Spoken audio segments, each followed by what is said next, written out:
Hola compañeras y compañeros, ¿cómo andan? Espero que se encuentren bien. Bienvenidos al podcast del Comité Parque Rodó. Estamos inaugurando este espacio que busca ser una nueva herramienta de militar y que se adapta a las circunstancias que estamos viviendo.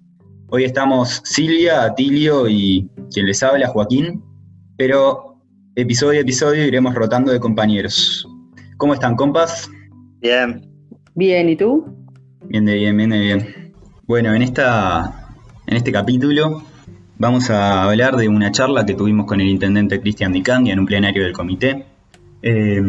Seleccionamos algunas partes de esa charla que un compañero grabó y luego de cada vez que escuchemos a Cristian Di Candia, cada uno de los compañeros, uno por intervención del intendente, va a dar su opinión tanto de lo que dice Di Candia como de la situación del Uruguay en este momento, en esta crisis sanitaria que traerá consigo una crisis social y una crisis económica. En primer lugar, Cristian Di Candia se refirió a la posición de la Intendencia con respecto al coronavirus, a la crisis sanitaria, a la pandemia.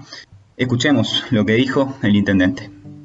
Nosotros desde el primer momento definimos una estrategia que de algún modo tenía que ver con ubicarse en el lugar institucional que nos correspondía, es decir, no somos la autoridad sanitaria, no definimos la sanitaria ante la emergencia, pero sí tenemos por ley orgánica municipal, el 515, algunas competencias en caso de emergencia sanitaria y además tenemos la obligación política de ser el faro de gestión de la izquierda con todo lo que se implica, ¿no? Porque además, a la luz de los números se evidenció de mayor manera incluso, todo lo que uno sabe que sus luna de miel suelen tener cualquier gobierno a la hora de asumir, la victimización a través de esta crisis le generó al gobierno nacional una espalda aún mayor que la que podía tener en una luna de miel que ocurre normalmente luego de cualquier 1 de marzo en Uruguay. Y eso, lógicamente, nos generaba también algunas dificultades. Y bueno, ¿qué peleas damos? ¿Qué peleas administramos? ¿Cuál es su intendencia en la línea de combate?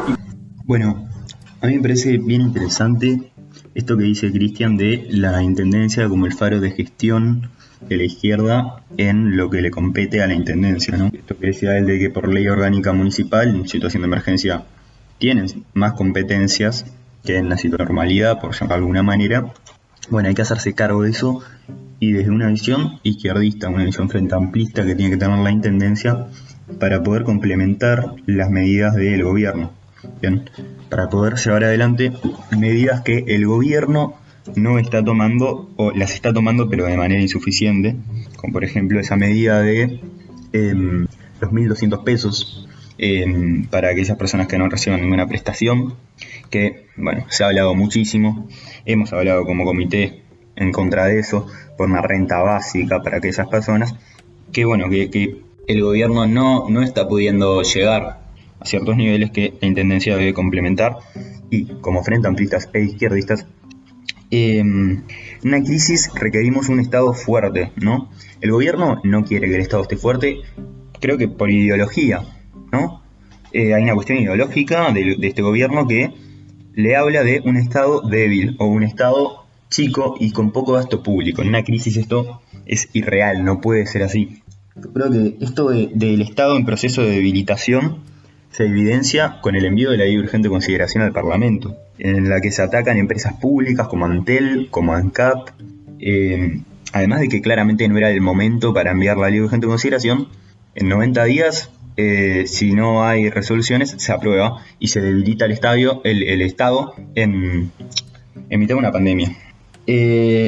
Bueno, además yo creo que esto que bueno, en realidad Cristian no lo nombró, pero me parecía importante nombrarlo, porque además no voy a seguir diciendo este rol que está teniendo la intendencia, porque Atilio lo va a comentar después. Yo creo que otra cosa que este gobierno está fallando es no grabar a los capitales. Yo me acuerdo en una conferencia de prensa del presidente que decía que al Maya Oro hay que impulsarlo cuando se le preguntó de si se iba a grabar el capital, algo así fue la pregunta, y él respondió eso. Esto, la verdad, a mí me pareció otra forma de decir que esta crisis la van a pagar los trabajadores, ¿bien? Y no las grandes empresas, esos que más tienen y que recogen el dinero en pala. En Uruguay, ¿bien? La riqueza está extremadamente concentrada. El 1% más rico posee el 35% de la riqueza total. Y a su vez, dentro de ese 1%, se encuentra el 0,1% de las personas más ricas, que poseen el 11,6% de toda la riqueza del país. Además, un profesor de la UDELAR, que se llama Juan Gay Monat, dijo que 15.000 funcionarios públicos con sueldos elevados no llegan a juntar lo que gana una multinacional en 15 días de actividad. Yo creo que esto evidencia claramente por qué hay que grabar el capital. ¿Por qué no causa un efecto tan fuerte para los grandes capitales grabarlos, que contribuyan al fondo coronavirus, que contribuyan a mitigar la crisis social y económica que la crisis sanitaria va a traer? Y además, Juan Guimonat dice que, aun suponiendo que es complejo grabar a los extranjeros, se puede apelar al aporte de algunos nacionales que han acuñado grandes sumas de patrimonio en estos años. Creo que ya con esto que dice Guimonat es clarísimo cómo el gobierno debería grabar a los grandes capitales, ni siquiera internacionales, ya nacionales, es decir, ni siquiera habría que apelar a ir contra inversores internacionales. Se puede apelar a ir contra familias ricas, muy ricas, de nuestro país. Yo creo que va por ahí lo que se puede decir de esta intervención de Cristian Di Candia. Y bueno, como ya dije, la Intendencia como faro de gestión de la izquierda para complementar las medidas que el gobierno está tomando, que evidentemente no son suficientes y no ayudan a mitigar la crisis social que va a traer la pandemia en los sectores más vulnerables de nuestra sociedad. Bueno, aparte de esto también Cristian nos comenta acerca de la visión de la Intendencia frente a las medidas del gobierno nacional. Escuchemos. Compartimos la visión que viene teniendo el sindicato médico del Uruguay en general. Nuestros compañeros en el sindicato y nuestros compañeros en la división salud en general comparten este planteo, que en su momento debió generarse una cuarentena obligatoria y que esa cuarentena obligatoria debería haber ido acompañada de un subsidio importante a la población más vulnerable. Nosotros calculamos en su momento con Juan Walker que serían alrededor por lo menos unas 300.000 personas, unas 100 familias, que ese costo no iba más allá de los 300, 400 millones de dólares, que evidentemente son recursos importantes, pero que el gobierno nacional perfectamente podía tomar esa definición. De algún modo fue lo que planteó el Frente Amplio en el gobierno nacional, y la autoridad sanitaria eligen otro camino, un camino que uno podría decir muy uruguayo, que no termina a veces siendo ni una cosa ni la otra, muy del medio, pero que trajo complejidades enormes a la hora de la administración de la ciudad, por ejemplo en cuanto al transporte. Y eso generó las fotos que se vieron en muchos casos, donde nosotros tenemos un sistema de transporte que tiene una crisis estructural muy importante, que en los 10 años, recién el último año, comienza a vender boletos suficientes para ponerse y preverse que va a ir en la línea de mejora, acompañado de los cambios en los vehículos, el aire acondicionado, la luz UCB para que se cargue el celular, con la mejora del tiempo, etcétera, etcétera. Y aparece esta crisis y en 2-3 semanas el sistema de transporte pierde prácticamente el 80-90% de los boletos diarios, en un sistema que el 70% del peso es masa salarial, por ende administrable, y que el subsidio, si bien es altísimo para lo que significa, para lo que son las arcas de la Intendencia, y es alto también lo que pone el gobierno nacional, en realidad en el nivel comparativo con otras ciudades y otras capitales del mundo estamos hablando de sistemas que tienen subsidiado entre un 80, un 90 o el 100% del transporte capitalino, y los subsidios en Uruguay no llegan, en Montevideo no llegan, por ende es un sistema muy duro de mover. Digo esto porque al no terminar de ser una cuarentena total, donde uno puede, directamente sacar el transporte de la calle o buscar otras soluciones, y le pide a la gente quédate en casa, pero mantener la economía todo lo que pueda, esa línea del medio ha sido muy compleja en muchas situaciones. Ha sido pública también en el caso de la feria. No es lo mismo pedirle a un empleado público o a un trabajador de una empresa privada que pueda hacer teletrabajo. Creo que esto es el orgullo, lo saben al igual que yo, y es bastante razonable, que pedirle a los feriantes de Tristán Narvaja que no vayan a hacer el peso ese domingo. En todo caso, si se les solicita, hay que ponerle plata en el bolsillo para que pare la olla. Creo que eso era bastante lógico y la Intendencia de ningún modo iba a ir en contra de que las personas se puedan hacer el mango si no había una definición del gobierno nacional que le diera espalda económica para sostener ese momento. Eso también fue dejando a la Intendencia en una situación bastante incómoda, porque para la población, en general, decir feria es decir Intendencia, aunque el 75% de la feria las administra ADECO, y es el Ministerio de Economía. En el inconsciente colectivo, decir feria es decir Intendencia. Y ver aglomeración en la feria es ver irresponsabilidad. Cuando en realidad ahí volvemos a la línea media, y bueno, podemos plantear que estén a 2 metros, podemos exhortar a que tengan barbijos, a que tengan alcohol en gel, pero no podemos prohibirle a la gente que vaya a hacer el mango, o no estamos dispuestos a hacerlo nosotros. Y en todo caso tendrá que haber una definición del gobierno nacional. Ese ha sido un tira y afloje permanente y muy complejo, muy complejo. Bueno, claramente acá estamos en una situación de crisis con el tema del coronavirus, de COVID-19, en el cual el Frente Amplio se hizo eco de muchas instituciones como el Sindicato Médico, pero también de la Universidad de la República, que hicieron propuestas muy concretas sobre cómo deberíamos garantizar, por un lado, que la gente no se contagie, pero también de asegurarles un bienestar mínimo en esta pandemia. En ese sentido, él dijo que la Intendencia se alineaba con las medidas propuestas por el Sindicato Médico, que luego también fueron tomadas por el Frente Amplio en cuanto a generar una cuarentena. Hubiera sido bueno generar una cuarentena obligatoria, generar también un subsidio que llegue a gran parte de la población que se quedó casi que sin un ingreso. Esto está calculado más o menos, él decía, en unas 300.000 personas, que iba a implicar entre un costo para el gobierno entre 300 y 400 millones de dólares. El gobierno ya dijo que esa plata estaba, sabemos muy bien lo que aportaron los estancieros y que es prácticamente ridículo, y el capital financiero no aportó nada. Tenemos ahí una gran diferencia con el gobierno nacional. De nosotros como fuerza política opositora de izquierda consideramos que los que más tienen son los que más deberían aportar para levantar los problemas de esta y apoyar a la gente más desfavorecida. Luego habló obviamente de su rol como intendente en las diferentes situaciones que se fueron dando en eso que él llamó el camino del medio, que fue el que tomó el gobierno, de no largarse a una cuarentena obligatoria debido a que los estancieros fundamentalmente se iban a oponer, porque iban a verse, digamos, inhabilitados o privados de su actividad económica principal, que es la de exportación.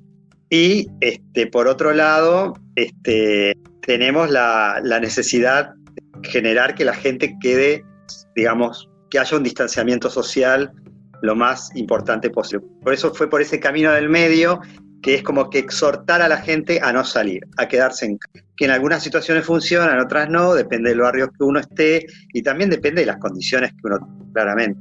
Y eso tuvo impacto mayormente a nivel de la Intendencia en el transporte público, ¿no? Donde de golpe se retiraron muchos ómnibus de la flota y por lo tanto los pocos que habían circulando estaban llenos de gente y eran como una bomba de tiempo. Y la otra línea en donde la Intendencia trabajó en este tema, ahí medio como que empezó a trabajar con el tema de transporte para tratar de regular el tema de la gente que iba en el ómnibus, no sé, a apilar a gente en horas pico, ¿no? Hay que considerar que el transporte recibe un subsidio mucho menor que otras ciudades, ¿no? En Montevideo se paga el 30% subsidio al transporte público y en otros lados se subsidia casi hasta el 100%. O sea, tenemos que tener en cuenta eso. Si se pudiera subsidiar muchísimo más, la Intendencia podría tener más libertad de decir a los transportistas, no, o sea, vamos a regularlo de acuerdo a las necesidades, poner mucho menos flota y la verdad que sin generar pérdidas reales a esas empresas. Y el otro tema era el tema de las ferias, que él lo mencionó como que de última la gente sale a vender sus productos y las ferias también es necesario para que la gente consigue alimento a bajo costo, a menor costo que en un supermercado, las frutas y las verduras, y por lo tanto es un beneficio tanto para el feriante que hace su plata, como para los consumidores que compran más barato que en un supermercado. Entonces ahí, si bien las ferias no son potestad de la Intendencia sí tiene un rol importante en mantener, digamos, que el distanciamiento social sea respetado, que los feriantes usen mascarillas. Habrán visto casi todos los feriantes están usando ahora mascarillas o tapabocas, y por lo tanto esas son medidas que la Intendencia está haciendo en parte debido a esa digamos, falta de coraje, digamos, que tuvo el gobierno en no asumir su responsabilidad respecto a una cuarentena total. Muchísimas gracias, Atilio. Bueno, ya hemos hablado del rol que está tomando la Intendencia, tanto Atilio como yo, y de la mano con esto, veamos qué nos dijo el Intendente acerca del plan de subsidios y canastas. Estaban los exhortos sobre la mesa, el exhorto Mariano Carlos Varela, el exhorto que había hecho la Intendencia, muchas manifestaciones de interés en buscar una solución a la situación que la ciudadanía que vive en pensiones podía llegar a tener. Nosotros le pedimos en la primera semana al Servicio de Convivencia Departamental, lo que era el ex Servicio de Inspección General, que realizara un censo masivo en todas las pensiones, uno por uno quienes vivieran allí en las pensiones, para saber la situación. De ese censo que se termina este domingo, pero está prácticamente finalizado, lo que se encuentra es un 20% de la población que vive en pensiones, que son prácticamente 2.500 personas. De esas 2.500 personas, un 20% estaría en una situación de casi situación de calle, es decir, a punto de caer en calle y con muy pocas herramientas o nulas herramientas para poder salir por sí sola en este. Nosotros hablamos con el gobierno nacional, yo mismo con Delgado, para ver si iba a haber alguna solución. La verdad es que los días venían pasando y, como dijimos en algún momento, hay cuestiones que podrán ser o no de nuestra competencia, a mí me gusta repetirlo siempre, pero si tienen que ver con la vida de la gente en la ciudad, son de nuestra incumbencia igual. Y aún en la situación compleja financiera que estamos entrando y al nivel de incertidumbre en que estamos llegando, y que ahora les voy a comentar también, preferimos destinar algún porcentaje de recursos durante estos 2 meses. Quiero aclarar que es uno de los miedos mayores, que te pasa en 3 meses si la Intendencia no sostiene un tercer mes de pago para estas personas, que no sabemos hoy si lo podemos hacer por esta otra incertidumbre que les decía. Si la noticia no terminará siendo, se cae el subsidio de la Intendencia y hay gente que queda en la calle. Bueno, esperemos que eso no pase. Estamos trabajando desde el relato y el discurso para que esto se entienda, que es por 2 meses y que es un manotazo de ahogado de una Intendencia da y un respaldo a ciertos sectores de la población que en realidad debiera darlo, y que esperamos que ese famoso fondo coronavirus o de algún otro lado puedan salir recursos para esta población. A partir del 15 de mayo vamos a estar presidiendo el Congreso de Intendentes. Eso nos da otra herramienta también para poder aunar esfuerzos y estrategias con otras intendencias, más allá de que la mayoría sean del Partido Nacional. Siempre duele prenda, ¿no? En el bolsillo duele prenda de las personas en cada uno de los territorios, y creo que podemos llegar a tener alguna línea de trabajo, por lo menos para pelear con OPP con mayor respaldo, o por lo menos para tener algún alcance más a los medios para plantear. Pero volviendo al plan, ¿cómo se va a aplicar? Le tomo el mate y sigo. De la manera siguiente. Estamos haciendo un llamado que empezó la semana pasada a través de ANON, de la Asociación Nacional de ONGs, que hizo un llamado abierto, transparente, público, para profesionales, trabajadores sociales y demás, que con el censo que hizo el Servicio de Convivencia Departamental, que ya tiene identificado ese 20% de personas, los visite uno por uno e identifique a cuál de ellos o a cuál de ellas le corresponde o un subsidio hasta el máximo de 6.000 pesos que definimos, o de 1.000 o de 2.000, no. Ahí el máximo 6.000, pero se puede graduar ese subsidio mensual. El máximo es de 3 millones de pesos por mes, es decir, 3 millones de pesos ahora mayo y 3 millones de pesos junio, un 6 millones de pesos total. Son fondos que provienen del FEUR, el Fondo de Desarrollo Urbano, que perfectamente podemos utilizarlo para estas situaciones. y que tiene 3 componentes. Este primero, el de la emergencia habitacional, luego un componente que trabajamos con la Facultad de Derecho, que proviene de un convenio que firmamos con mediados del año pasado, que fue para terminar de identificar el consultorio que tiene la Facultad de Derecho para atender estas situaciones de emergencia crónica de vivienda. Va a estar ya fijo y permanente ese consultorio para que esta población pueda acceder a una ayuda desde tanto profesores de la cátedra como estudiantes que allí están incluidos en el convenio. Y un tercer componente que también es importante, que responde a algún subsidio de nuestra oficina de rehabilitación edilicia para aquellas pensiones que tengan dificultades de habitabilidad. ¿Qué pasa? Nosotros sabemos, todos sabemos, que del 100% de las pensiones, por lo menos la mitad no están habilitadas o no están absolutamente, no tienen las condiciones de habitabilidad que debieran tener. ¿Por qué? Ustedes dirán, bueno, hace 30 años estamos en ese Montevideo, ¿por qué no logramos modificar eso? Bueno, hay muchas razones.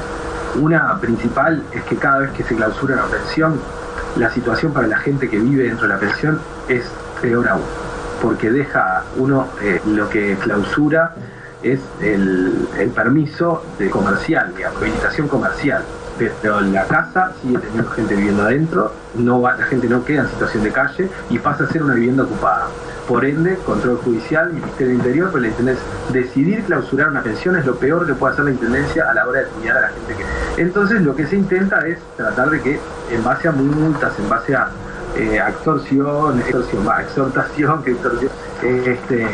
las pensiones vayan mejorando sus condiciones de habitabilidad. Lo que hacemos ahora es decirle, bueno, ayudamos, subsidiando, además en lo técnico, en lo profesional, con algún recurso económico también, para que vaya mejorando la pensión.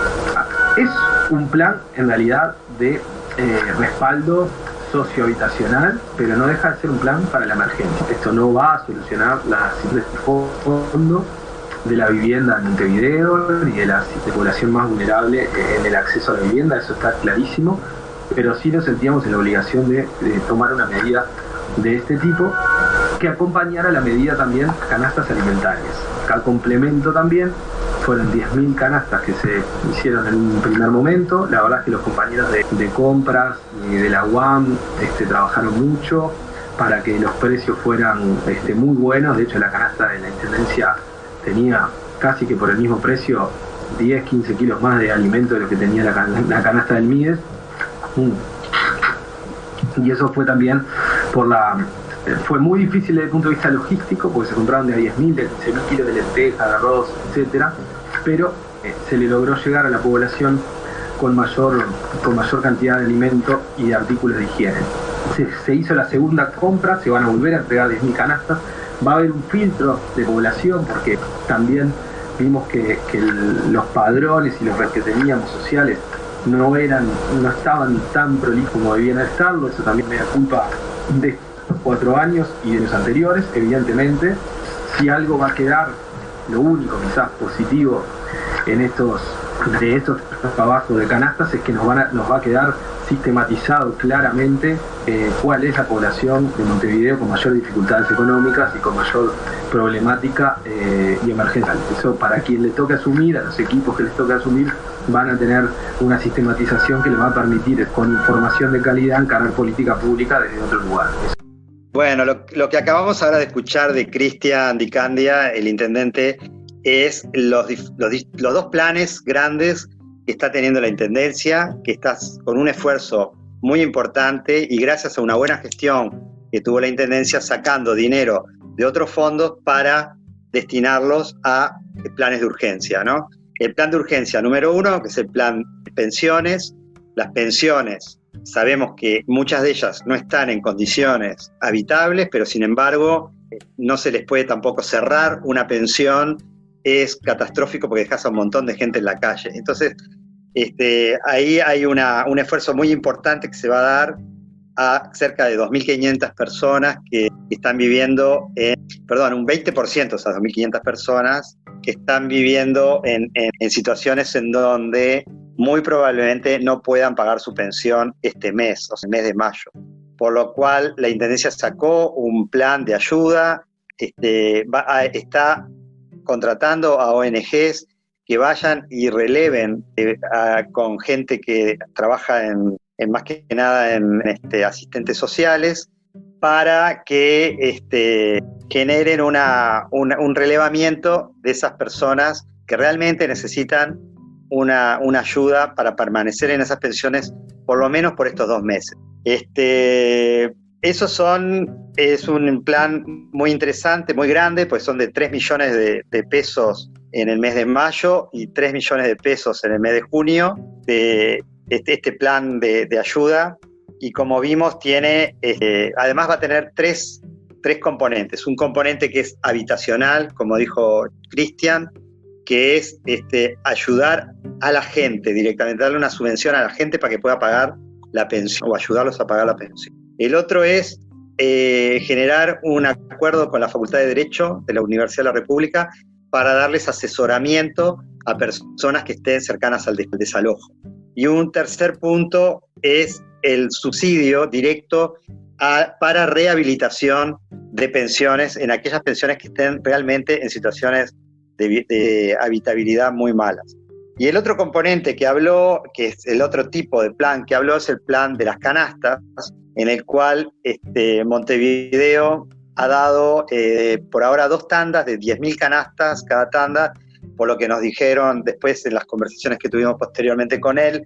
Hay un tercer plan Canasta 3, que le van a llamar, que implica una cantidad de dinero bastante grande. Yo por acá había anotado cuánto era que representaba. Estamos hablando de 10 millones de pesos el plan 1, 10 millones de pesos el plan 2, 10 millones de pesos el plan 3.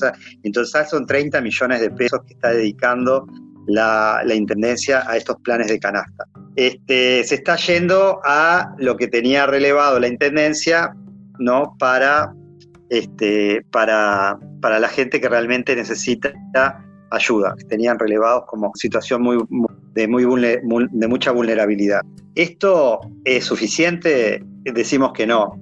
Decimos que acá sigue faltando un apoyo fuerte del gobierno. Seguiremos reclamando la renta básica, un salario mínimo para las familias que no tienen ningún ingreso y que realmente son muchísimas, que se quedaron sin nada con esto de la pandemia.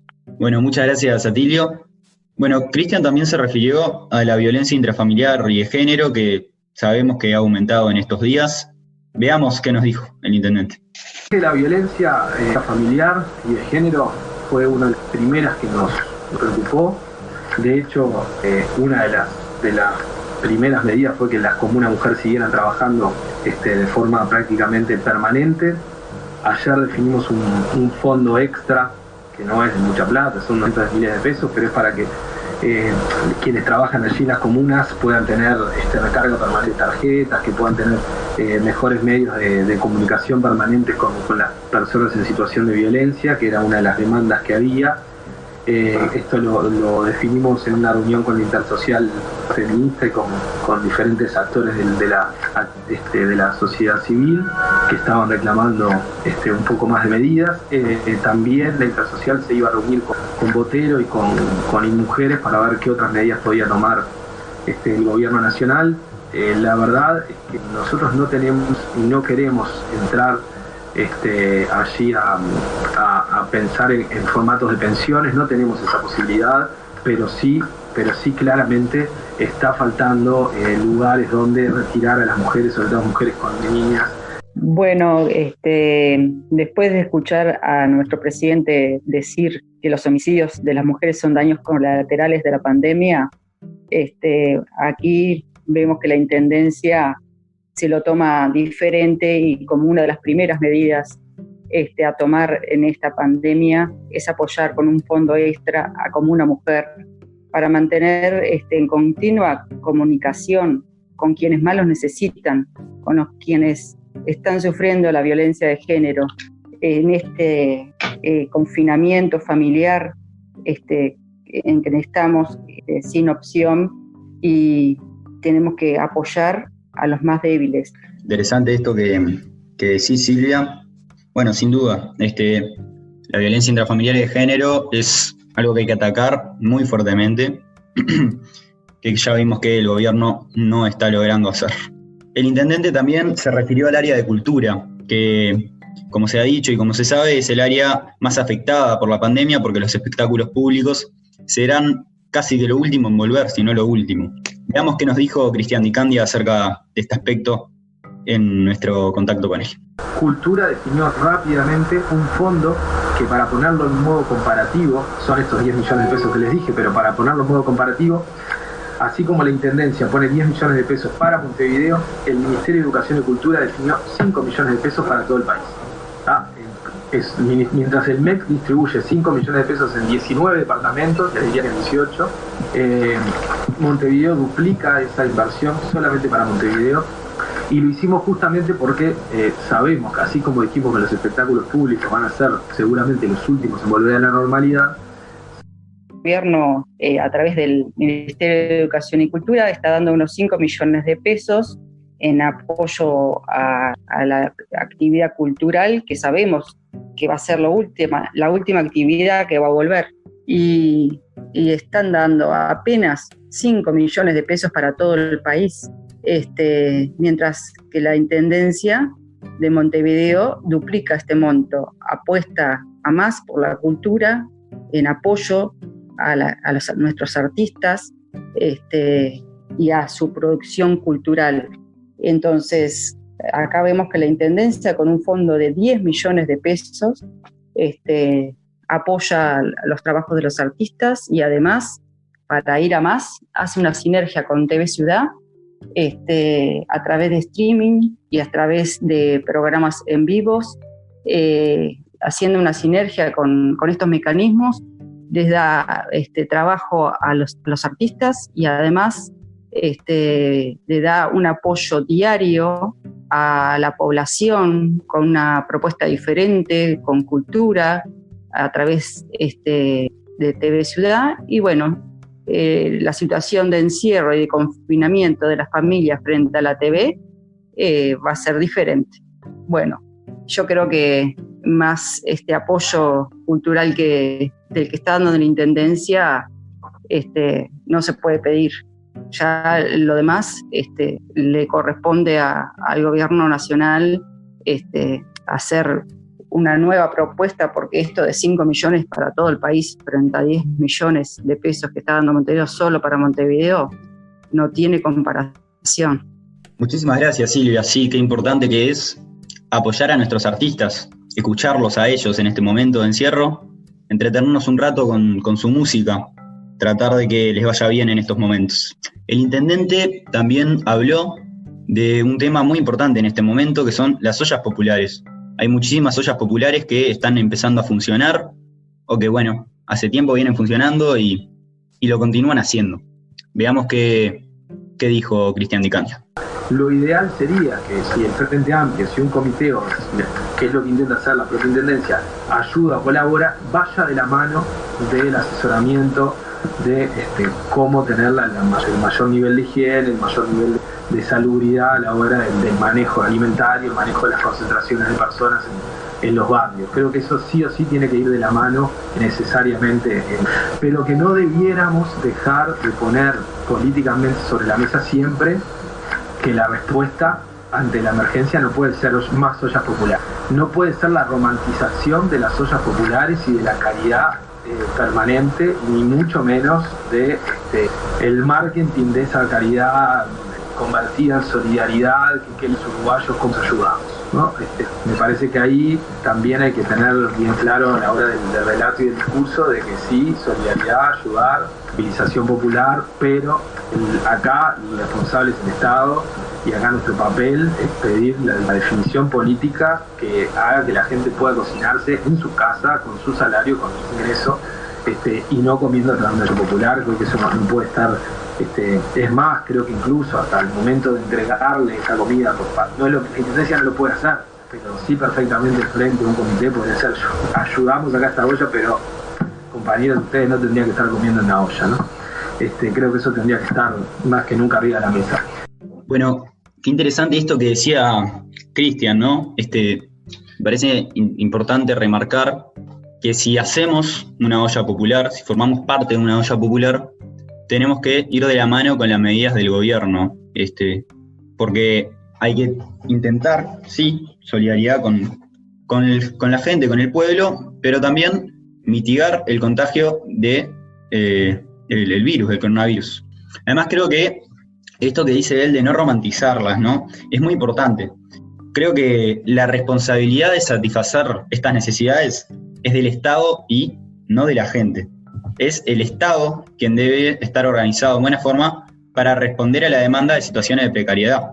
El gobierno nacional, ya lo hemos dicho muchísimo, no está llevando adelante buenas políticas para dar respuesta a estas situaciones que, como consecuencia de la crisis sanitaria y crisis económica que estamos teniendo, han subido muchísimo, ¿no?, las situaciones de precariedad y pobreza. A mí me parece que hay un concepto de dignidad que viene de la mano con la gente, de poder depender de sí misma, de poder cocinarse sus propios alimentos. Yo creo que ese concepto de dignidad es lo que marca la diferencia entre vivir y sobrevivir. Yo creo que una persona digna, bien, en derechos y en dependencia, es una persona que vive. Y una persona que no puede tener esa dignidad es una persona que sobrevive.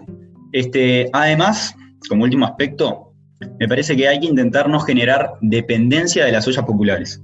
Tanto por esto que hablaba de la dignidad, como porque en algún momento las ollas populares se van a acabar, van a terminar, y la gente va a tener que empezar a vivir por sí sola.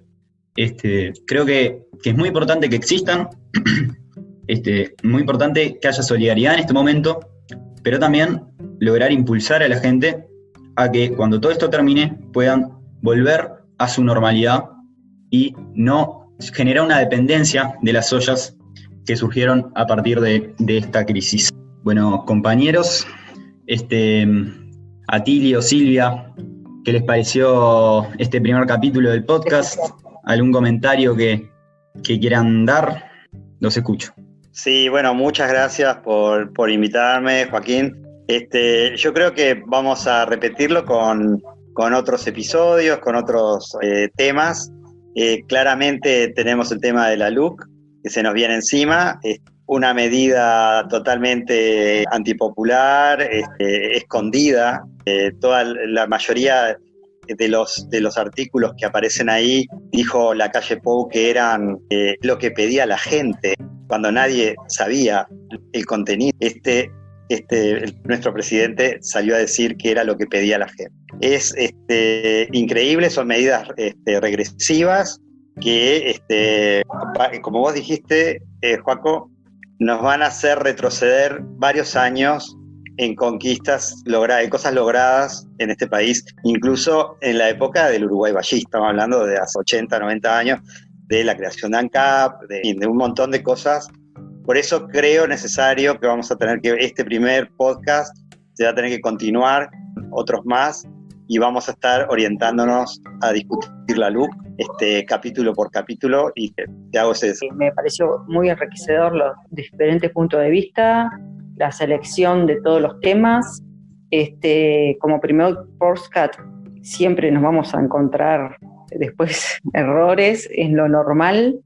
Me parece que no nos tiene que detener para hacer otros, al contrario, siempre va a haber cosas para superar y cada vez van a ser menos los errores que... Bueno, Atilio, Silvia, muchísimas gracias. Bueno, sin duda que habrá más capítulos. Ya tenemos pensado, entre otros, un capítulo de la LUC, otro, bueno, también estuvimos charlando con la Comisión de Género del Comité para poder sacar algún capítulo acerca bueno, justamente de la Comisión de Género y sobre todo de esto que hablaba Cristian Di Candia, de la violencia de género, de la violencia intrafamiliar en la pandemia, y de temas también relacionados con el género, quizás no tanto con esta pandemia, que siempre es importante hablar de ellos. Obviamente, Silvia, que como primer podcast va a haber errores, probablemente lo noten. Estos errores se van a ir superando capítulo a capítulo y intentaremos poner un capítulo a la semana. Bueno, compañeros, compañeras, espero que estén bien. Un saludo del Comité Parque Rodó a todos y nos vemos en el capítulo que viene. Abrazo.